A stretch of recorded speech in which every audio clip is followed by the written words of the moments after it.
مرکز کارتی 4 که 2 سال بدین سو فعالیت‌های خود آغاز کرده تحت رهبری اداره ملی احصایه و معلومات. از شروع کار تا به امروز تانستیم 141,000 تذکره را صادر کنیم.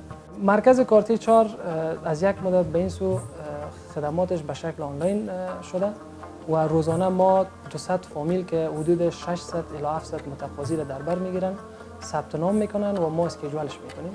امی 600 الی 700 نفر ما تذکرهشان ثبت نام میکنیم و تذکره از کارتی 4 صادر میشه. مراکز توزیع تذکره الکترونیکی خصوصا کارتی 4 همه روزه فشار بالای کارمندان زیاد ساختن و کارمندان در این قسمت تعهد بیشتر دارن.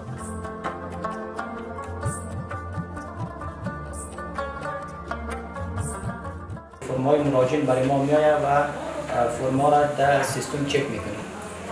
وقتی که اسم ولادیت و سن متقاضی در سیستم مادرش بود و بعدا فرمش را امضا میکنیم.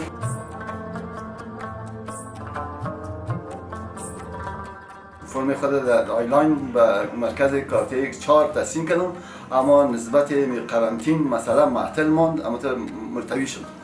با زمانی که ادارات به کار خود شروع کردن، بخصوص می کارتی 4 شروع به کار خود کرد، به شما تلفن کردن که خودت یک مرتبه مراجعه کن. آمدم و ما در ضمنش از کارمندان کارتی 4 از بخشش، از فرد حتی از پیردار دانه دروازش ما راضی هستیم که با کمال جبین کشاده که ما روی بسیار نیک و خوب کرده.